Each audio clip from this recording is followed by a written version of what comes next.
Vamos a ver pues la histología del tracto respiratorio distal. Solo para recordar lo que vimos como la vía respiratoria, superior, ¿verdad? Que fue comenzando con las fosas nasales, pasando por la faringe, la nasofaringe, la orofaringe, la laringofaringe y pues permítanme, no he activado el puntero. Aquí está. Entonces, habíamos visto parte de la cavidad nasal, la nasofaringe, la oro, la laringofaringe, y vimos parte de la laringe, la tráquea, la bifurcación de la tráquea aquí a nivel de la carina, los bronquios principales, ¿verdad? Y nos quedamos a nivel de bronquíolos. Ahí es donde comienza esta clase, y aquí es donde vamos a ver pues el contenido de esta clase, que es los bronquíolos terminales, los alvéolos, y ahí en los alvéolos vamos a ver los sacos alveolares, la vascularización pulmonar, o sea, cómo llegan los capilares, que es la parte final, la vascularización pulmonar, y por último, pues las pleuras. Entonces, los bronquíolos terminales es el lugar donde se produce el intercambio respiratorio el intercambio gaseoso, se produce específicamente en el tracto respiratorio distal, y a este es que pertenecen los bronquíolos terminales. La función de ellos es de paso prácticamente, o sea, es una función de transportar, de llevar el oxígeno, el aire inspirado hacia los sacos alveolares. Si se recuerdan, como lo vimos en macroanatomía, ya a este nivel ya no tenemos cartílagos. A este nivel de los bronquíolos terminales ya no hay cartílagos, sino que principalmente lo que encontramos son espirales de músculo liso. Los bronquíolos terminales desembocan en el tracto respiratorio distal. Los bronquíolos respiratorios están tapizados por un epitelio cúbico ciliado. Ojo con eso, es cúbico ciliado. Y están perfilados o están rodeados por espirales de músculo liso. Cada conducto alveolar termina en 2 o 3 sacos alveolares.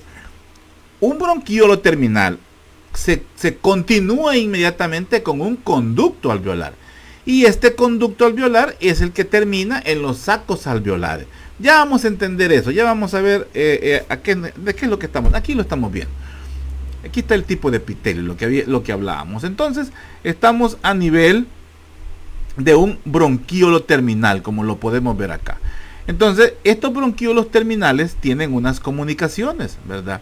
Estas comunicaciones son las que dan hacia los sacos alveolares.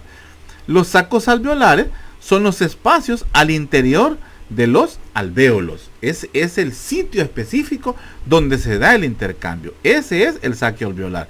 Y el conducto alveolar es el que se comunica, es el que viene desde el bronquíolo respiratorio terminal y se continúa como conducto alveolar, y este es el que se conecta directamente con los sacos alveolares. Entonces, los bronquíolos terminales pues desembocan en el tracto respiratorio distal, que es donde se produce el intercambio respiratorio. Llevémoslo en orden. Todos estos elementos, ¿verdad?, de este sistema de bronquíolos respiratorios están tapizados por este epitelio, el epitelio cúbico ciliado. Este tipo de epitelio pues se une a un epitelio plano que encontramos en los conductos. Los conductos en sí no están del todo bien definidos, ¿verdad? Los conductos alveolares, que son estas aberturas que encontramos acá. Estas son las aberturas para los conductos. Esos conductos alveolares pues no están bien no tienen un orden específico. Se abren, como ustedes pueden ver, en cualquier lugar. Ellos se abren. Entonces, por eso decimos que están mal definidos. Pero todos están siempre perfilados por un músculo liso. También los conductos alveolares, al igual que los bronquíolos respiratorios y los bronquíolos terminales. Estas paredes de los conductos están compuestos principalmente por estos orificios. Estos orificios son los que se abren hacia los sacos alveolares, y los sacos alveolares son la parte interna de un alvéolo. Todos estos sacos alveolares están dispuestos lateralmente. Esto que estamos viendo aquí, esto es un alvéolo. El interior es lo que conocemos como el saco alveolar. Cada conducto alveolar en sí pues termina en 2 o en 3 sacos alveolares. Y estos pues están conformados por la confluencia de los orificios. O sea, este orificio que encontramos aquí puede dar comunicación hacia estos sacos, hacia estos 3 sacos alveolares. Aquí hay 1, 2, 3 sacos alveolares. Aquí vemos 1, 2, 3, 4 sacos alveolares. Pero cada una de estas chimbombitas que vemos aquí como que fueran uvas en un racimo, esos son los alvéolos. Ojalá se entienda esto. Entonces, vemos que aproximadamente alvéolos a nivel del pulmón hay entre 150 a 400 alvéolos por cada pulmón. O sea, es una buena cantidad. Los alvéolos en sí son sacos de aire. Ojo con eso, son sacos de aire. Y por ende es el lugar principal donde se da el intercambio gaseoso. Por eso es tan importante que estos sacos, que son el interior de los alvéolos, se mantengan permeables, es decir, abiertos. Si estos se cierran, si esto se colapsa la pared de los alvéolos, pues no se podría dar el intercambio. Y eso es gracias al factor, bueno, me estoy adelantando, ya vamos a llegar a esa parte. Entonces dice que la mayor parte de los alvéolos se abren en un saco alveolar o en un conducto alveolar. Cada pulmón normalmente tiene entre 150 a 400 millones de alvéolos y ofrece por ende una superficie de ¿qué? Aproximadamente 80 metros cuadrados para que se dé el intercambio de gaseosos. O sea, si estiráramos todas estas alvéolos y los pusiéramos en el suelo, haríamos una área de 70 a 80 metros cuadrados, dice la literatura, que más o menos eso pues es un aproximado. Entonces, decimos pues que cada alvéolo es un espacio aéreo de forma poligonal. Es una figura geométrica. Si se acuerdan, los polígonos son figuras geométricas que están unidas por segmentos y esos segmentos son líneas rectas. Ya vamos a ver cómo se ve. Esas líneas rectas son en sí los neumocitos tipo 1, pero no, ya vamos a ver. Entonces, aproximadamente, pues, bueno, tiene una forma de un polígono. Son paredes delgadas realmente. Y en esas paredes delgadas es donde se están contenidos los capilares pulmonares. Y es por ende en esas paredes donde se da la barrera aire-sangre. O sea, es donde la sangre llega hasta la pared del alvéolo, hasta esa zona donde está el alvéolo, pero la sangre no penetra al alvéolo. La sangre solo llega, o sea, el glóbulo rojo en sí, el glóbulo rojo solo llega hasta la pared, pero no puede atravesar esa barrera. Sin embargo, los gases sí pueden atravesar esa barrera. La hemoglobina, el glóbulo rojo viene cargado de CO2 y lo libera al interior del alvéolo. Y el alvéolo le provee oxígeno, se da el intercambio. Eso es gracias a los neumocitos tipo 1. Como decíamos, la mayor parte pues, de los alvéolos, de cada uno de estos alvéolos, se abre en un saco alveolar o en un conducto alveolar. Pero hay algunos que se abren directamente en un bronquíolo respiratorio. O sea, cada uno de estos son los conductos. Cada uno de estos son los conductos alveolares. Entonces, estos terminan en los alvéolos, en los sacos alveolares. Pero puede darse el caso que un alvéolo se abra directamente en un bronquíolo respiratorio. Eso lo veíamos en la imagen anterior. Permítanme en esta. Aquí vemos uno. Este es un bronquíolo respiratorio y estamos viendo como un alvéolo. Este es un alvéolo. Aquí está otro alvéolo. Se abre directamente en el bronquíolo terminal. Se puede dar el caso, no solamente en el conducto alveolar se pueden abrir los alvéolos, se pueden abrir también directamente en el bronquio terminal, en el bronquio respiratorio. Volvamos donde estábamos. Sí, ya me perdí, aquí estábamos. Entonces, En esas paredes, que de las que les hablaba, de las paredes de los alvéolos, vamos a encontrar unas estructuras que permiten la comunicación entre los sacos alveolares. Y esos reciben el nombre de poros de Kohn.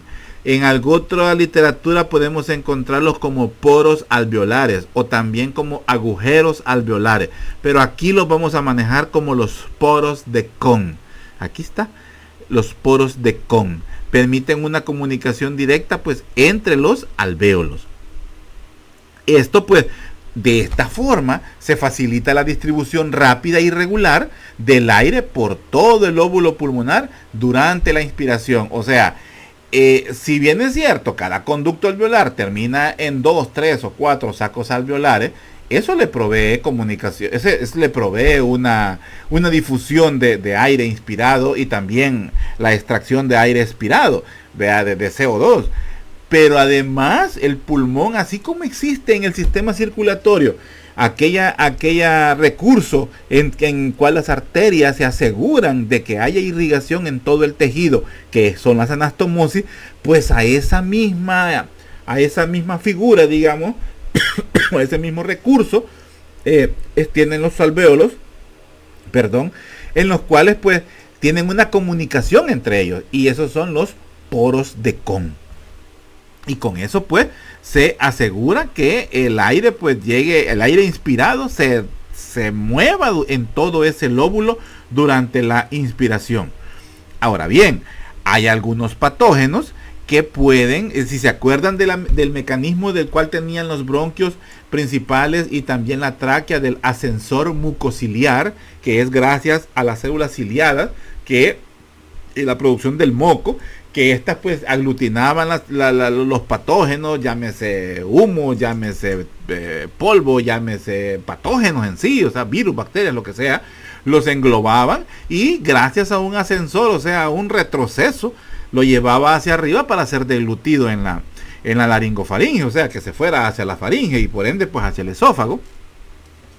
En algunas bacterias pues pueden llegar a evadir este mecanismo de protector que es el ascensor mucociliar, y gracias también a la presencia de los poros de Kohn se pueden diseminar rápidamente en un lóbulo pulmonar específico. O sea, es una desventaja y ventaja los poros de Kohn, porque si no existiera esa comunicación, pues la infección quedaría circunscrita al saco alveolar, específicamente el alvéolo, donde llegarían. Pero como existen los poros de Kohn, pues se prolifera rápidamente y puede tener comunicación, o mejor dicho, invasión a un sinnúmero de alvéolos y afectar por completo un lóbulo, no solamente un segmento pulmonar, sino que un lóbulo pulmonar en sí. Entonces, porque a través de los poros de Kohn puede atravesar puede pasar de un lado, de un alvéolo a otro, pues, y como les digo, llegar a afectar por completo. Esto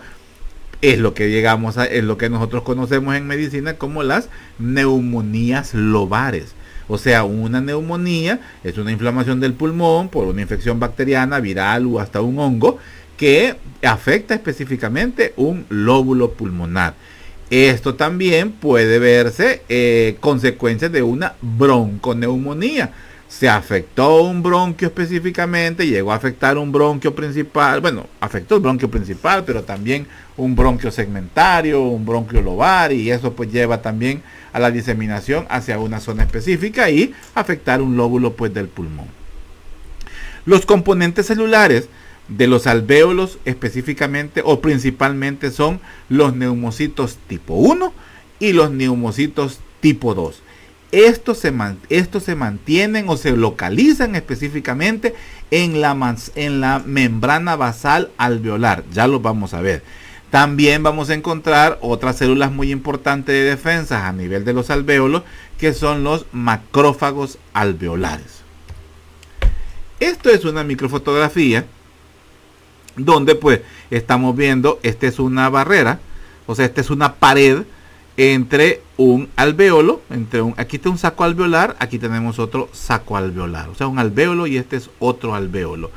El componente de las paredes entre los alvéolos son los neumocitos tipo 1. ya les hablaba de que los alvéolos tienen forma de un polígono. Entonces, ese polígono son líneas rectas, como lo pueden, así dice la literatura, pero así se ve la estructura, así se ejemplifica, como que fueran líneas rectas. Pues son los neumocitos tipo 1 que están formando la pared entre los alvéolos. Y en los vértices, donde se une, aquí terminó un neumocito tipo 1, aquí comienza otro neumocito tipo 2. Pues en los vértices encontramos a los neumocitos tipo 2. Aquí encontramos a los neumocitos tipo 2 y los neumocitos tipo 1 conformando la barrera interalveolar. Aquí podemos ver un poro de Kohn. Este agujerito que encontramos acá, comunica con otro alvéolo aledaño, con otro alvéolo que está, pues, como digamos, pegadito a él, ¿verdad? Entonces ahí es la comunicación gracias pues al poro de Kohn. Hablando pues sobre los neumocitos tipo 1, pues los neumocitos tipo 1, como dice, son unas células muy delgadas que permiten la difusión de gases. Estos que encontramos acá, estas son las paredes en los alvéolos. Estos son los neumocitos tipo 1. Estos que encontramos acá, estos son neumocitos tipo 1 conformando la pared. Estos son los macrófagos y en los vértices siempre vamos a encontrar a los neumocitos tipo 2. Entonces, los neumocitos tipo 1 representan el 40% de la población celular de los alvéolos. Los neumocitos tipo 1 representan el 40% de la población celular de los alvéolos, pero forman el 90% de la superficie tapizada de los sacos alveolares y de los alvéolos en sí. O sea, lo que queremos decir es que el neumocito tipo 1 es la célula principal que encontramos a nivel del saco alveolar y del alvéolo en sí. Es la célula principal, o sea, el 90% está conformado por neumocito tipo 1 y son los que permiten la difusión de las gases, es decir, son los que permiten la eficiencia de la barrera aire-sangre. Esa es la importancia. Ellos son los que permiten que el aire pase desde el alvéolo, desde el saco alveolar hacia el glóbulo rojo que ha llegado a la pared, o sea, que está tocando el neumocito tipo 1. Y luego pues se hace el intercambio y se continúa, ¿verdad?, el intercambio de ellos. Ahora, hablando de los neumocitos tipo 2, representan el 60% de la población celular del alvéolo. Pero estamos hablando del interior del alvéolo, o sea, digamos en el saco alveolar, representa el 60%. Pero ocupa solamente el 5 al 10% de la superficie del alvéolo, o sea, de lo que encontramos en la pared. Por ende, la mayor parte de la pared vamos a ver que son neumocito tipo 1, neumocito tipo 2 solo viene a ser un 5 a 10%, son muy pocos. En la luz del alvéolo, la mayor cantidad van a ser entonces neumocitos tipo 2. Le ganan hasta los mismos macrófagos, que también los vamos a describir más adelante.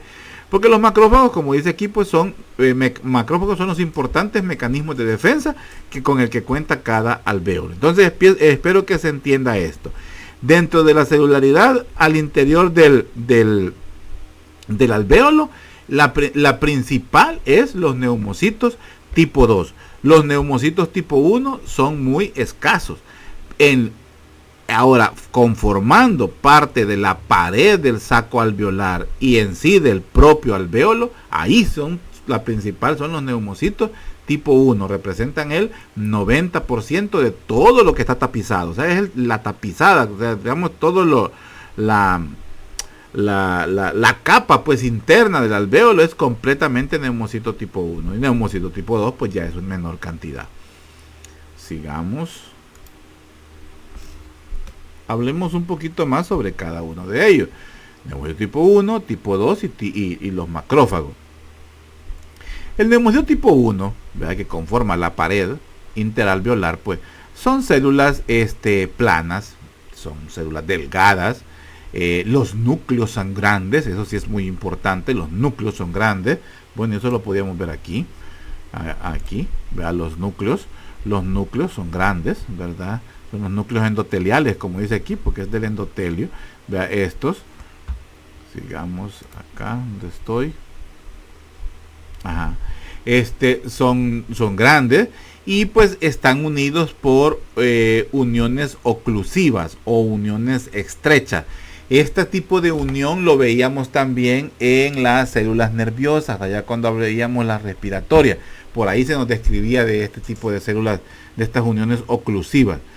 Contienen escasas mitocondrias, algunas organelas, tienen más organelos los neumocitos tipo 2, ya lo vamos a ver. Y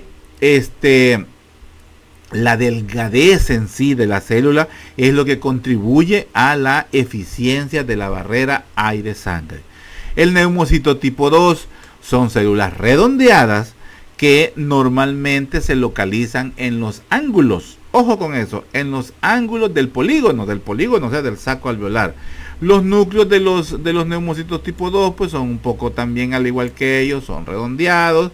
El retículo endoplásmico pues es rugoso, liso, tienen más organelos, eso sí, y están compuestos pues estos organelos y estas partes, estas son las vesículas que ellos presentan. Estas vesículas que encontramos en los neumocitos tipo 2 son los que están, encontramos unos cuerpos grandes, esféricos al interior, que son son un material tipo fosfolípidos. Ya lo describíamos allá cuando hablábamos de las células de las células claras, vea que es una lipoproteína, y estos también son de ese tipo, que tiene fosfolípidos, tiene proteínas, tiene glucosaminoglicanos, y esos son los que conforman lo que conocemos como el surfactante. Este surfactante es expulsado a través de las superficies del neumocito tipo 2, específicamente por las microvellosidades. El surfactante se libera en forma granular y se libera pues a través de las microvellosidades. Ahora, los macrófagos alveolares, pues estos son los que fagocitan las bacterias, las partículas inhaladas, todo lo que logró llegar y que no lo pudo detener ¿cómo se llama? A nivel de la cavidad nasal, a nivel del ascensor mucociliar. Entonces eso ya lo último, lo que llega al final pues es atacado o es protegido gracias pues a los macrófagos alveolares. Estos se están situados específicamente, como los vemos aquí, están situados en la parte superior de las células. O sea, los podemos encontrar tanto luminales como a veces interiores al interior de los neumocitos. No, al interior de los neumocitos tipo 1 y 2, sino lo podemos encontrar en algunas ocasiones entre las paredes de los neumocitos tipo 1 y de las paredes de los neumocitos, de las paredes interalveolares, no al interior del neumocito, sino que entre las paredes. Lo podemos encontrar intraluminal, o sea, dentro del alvéolo lo podemos encontrar al macrófago alveolar. Estos pues prácticamente pasan patrullando todo el espacio alveolar, todos los tabiques. Este es un tabique interalveolar. Entonces ellos tienen la capacidad de pasar de este lado hacia este otro lado. O sea, lo que quiero que me entiendan es, este es un alvéolo, un saco alveolar, este es otro saco alveolar, esta es la pared interalveolar conformada por neumocitos tipo 1. En medio es donde terminan los capilares, ahí juegan los macrófagos, y también dentro del saco alveolar. Ellos pues lo que hacen es fagocitar todos los detritos, todo lo que ha sido inhalado, polvo, carbón, hollín, lo que sea, lo que no debe estar ahí, pues ellos se encargan de fagocitarlo, de ingerirlo y eliminarlo, ¿verdad?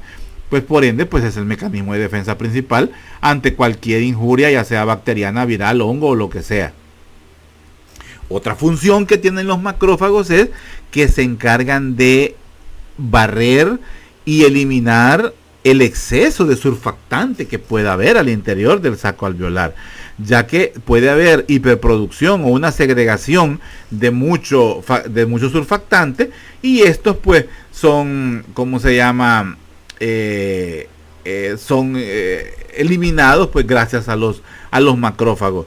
En cierta medida ellos lo retiran el exceso, segregando cantidades de enzimas como la lisozima, la colagenasa, elastasas, hidrolasas, que le ayudan al buen funcionamiento del alvéolo y también ayudan a controlar la cantidad de factor surfactante. Cuando estos macrófagos han fagocitado el cuerpo extraño, ¿verdad? Estos pueden entrar hacia los bronquiolos respiratorios, hacia los bronquiolos terminales, y pueden pasar hacia los vasos linfáticos, y de ahí pues ser transportados hacia los ganglios linfáticos.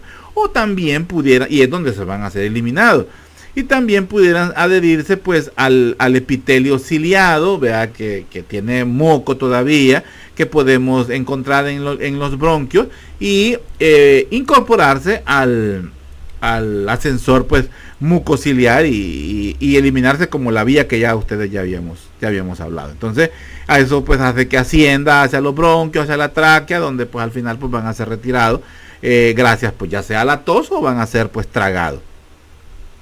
Y bueno, eso sí, que forman parte también pues de la luz del saco alveolar. Permítanme. Sigamos.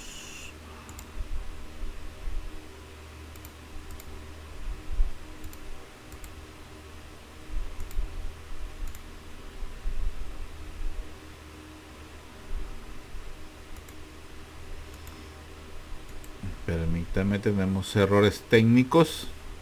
Creo que ahí estoy ya. Sí, ahí estoy ya. Aquí vemos una, para que veamos cómo se ven los neumocitos. Esto es una pared interalveolar, y aquí podemos ver cómo encontramos neumocitos tipo 1. ¿Verdad? Son estos núcleos que encontramos acá, son los núcleos más grandes, y podemos ver un poco más oscuros pues los neumocitos tipo 2, que los encontramos específicamente en los ángulos o en los vértices específicamente. Ahí los podemos encontrar a los neumocitos tipo 2 y los neumocitos pues tipo 1. Quiero ver. Este es un neumocito tipo 2. Ahora nos describía de que son células redondas, que la cara, o sea, ellos presentan una cara luminal, o sea, la luz pues del saco, del alvéolo específicamente, que es de forma pues convexa, como lo podemos ver aquí, y está cubierta por microvellosidades, esto que vemos acá. Estas vesículas que encontramos acá es donde donde encontramos estos cuerpos esféricos, y es la forma de gránulos en la que se libera el factor surfactante, ¿verdad? Esto ya es liberado a través de las vellosidades. ¿Cómo se llama? Esos cuerpos esféricos, pues es el factor surfactante en sí, y es un material pues de tipo lipoproteico, así similar al que elaboraban las células de Bate, ¿verdad? O las células claras en los bronquiolos. Bueno, eso creo que se ve de aquí. Creo que tenía uno donde se veían las microvellosidades, pero creo que esta es. Aquí es donde vemos las microvellosidades. Estos son los neumocitos tipo 1, tipo 2, perdón. Estas son las microvellosidades. Y esto que estamos viendo acá es el factor surfactante, o una pequeña cantidad de ese material granuloso, que es el surfactante que ha sido recientemente pues expulsado. Para hablar un poco sobre el surfactante y el neumocito pues tipo 2, que su principal función pues es esa, la producción del factor surfactante pulmonar, el necesario pues para que se dé la respiración, importante al nacimiento, que si no hay ese factor surfactante pues se da la enfermedad que sea enfermedad de la membrana hialina, y el niño pues no puede respirar. Entonces decimos que el factor surfactante es una mezcla de proteínas, fosfolípidos, es dipalmitoilfosfatidilcolina. Dipalmitoilfosfatidilcolina, trabalenguas, apréndanse, se los puedo preguntar. Componentes principales del factor surfactante: el dipalmitoilfosfatidilcolina, los glucosaminoglicanos y proteínas. Ahí hay un sinnúmero de proteínas con unas siglas, pero yo nunca me las aprendí. Pero sí, los principales son el dipalmitoilfosfatidilcolina, los hidratos de carbono, los glucosaminoglicanos mejor, y proteínas. Esos son los componentes principales de un factor surfactante. Cuando el neumocito tipo 2 libera este factor surfactante, este produce una película o como una capa única que va a tapizar todo el interior del saco alveolar, todo el interior del alvéolo lo va a tapizar, y lo hace con ese tapiz es como una estructura de consistencia acuosa y también lipídica, o sea, con características de grasa, por decir así, como un lubricante, y todo lo hace sobre la superficie del saco. Es decir, entonces, que el factor surfactante actúa como un detergente, porque permite el deslizamiento entre las paredes, es decir, reduce lo que conocemos como la tensión alveolar, o sea, que no se vaya a pegar una pared con la otra y eso genere resistencia. Eso es lo que permite o lo que evita el factor surfactante, que no se dé esa situación, que es lo que conocemos como el colapso. Y si hay un colapso de un alvéolo, o sea, un colapso durante la expiración, entonces prácticamente el paciente dejaría de respirar, o esa parte del pulmón comenzaría a dejar de respirar, y por ende pues a comenzar a fallar y a dañar esa parte del pulmón. Entonces, el factor surfactante se detecta a partir de las 28 semanas. Ojo con eso, a partir de las 28 semanas de gestación es detectable el factor surfactante en el feto, o sea, ya se encuentra en los pulmones, aunque no es efectivo al 100% todavía, pero ya se encuentra. Los niños que nacen, o sea, los niños prematuros mayores a las 28 semanas, teóricamente podrían respirar por sí mismos. ¿Cómo se llama? Entre las semanas 28 y al final pues del embarazo, pues podría ser tal vez que el factor surfactante sea un poquito deficiente, y según estudios, pues, y se le puede pues insuflar surfactante hacia esos pulmones inmaduros para que el niño pues respire normalmente.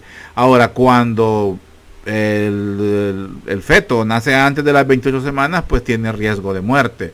En algunas ocasiones que se prevé un parto pretérmino, así se llama, una amenaza de parto pretérmino, a las madres pues se les administra esteroides con la intención de madurar los pulmones. Es un término que se utiliza, pero no es así.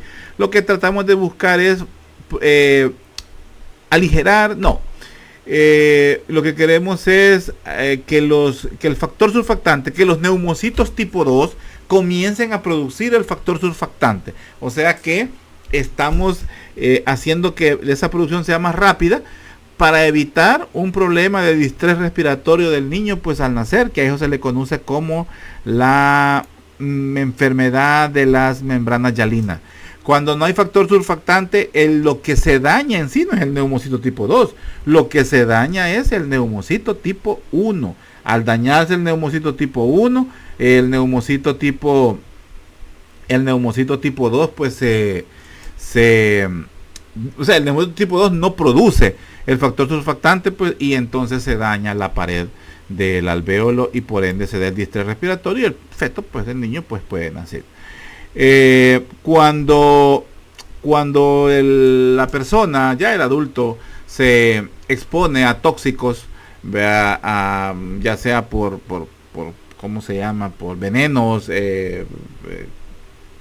tóxicos como gases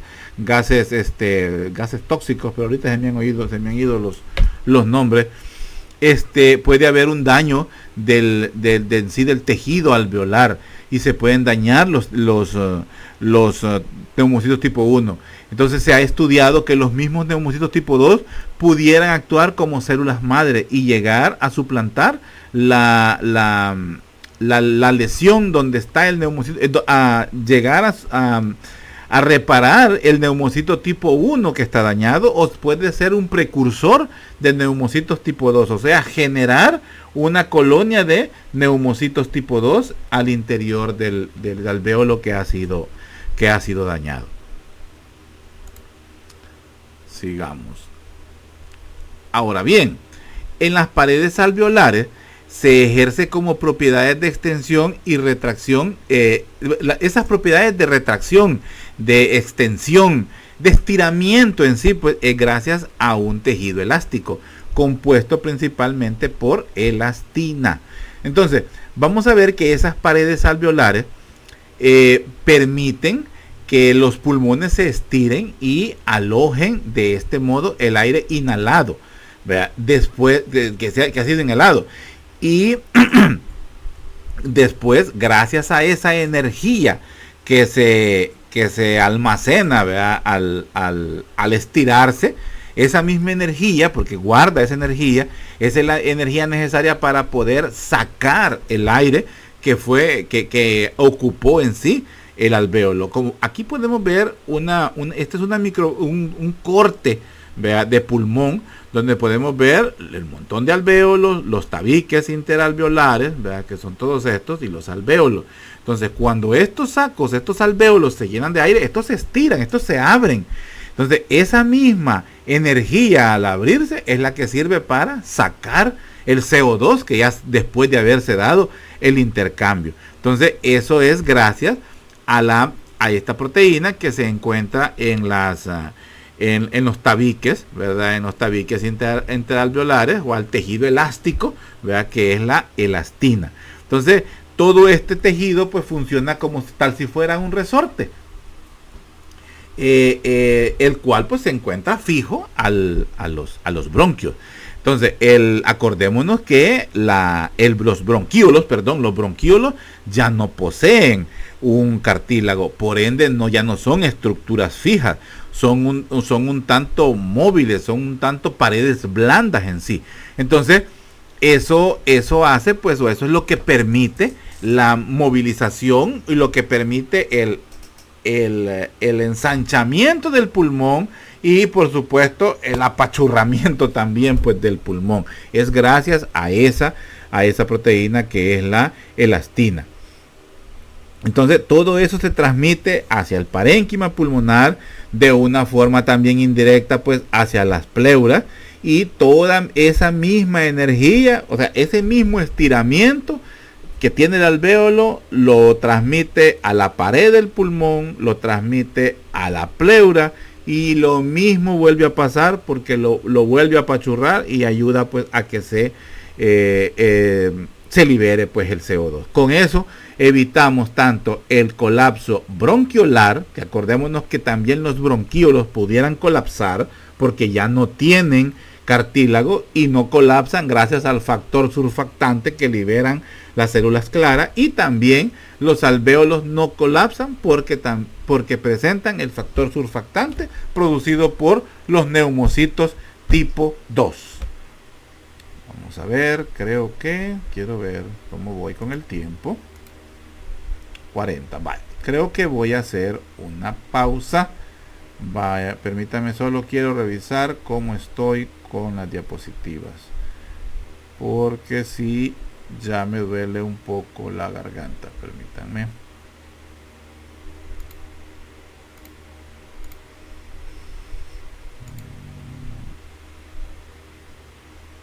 Sí, ya prácticamente vamos a entrar a la parte del tabique alveolar. Sí, nos vamos a quedar hasta aquí. Ya es poco realmente lo que nos falta. Estamos en la diapositiva número 15 y son diapositivas 37, o sea que sí estamos casi a la mitad. Es poco lo que nos falta. Entonces, sí, me voy a quedar pues hasta aquí con esta primera parte con esta primera parte de la clase. Me voy a quedar hasta acá.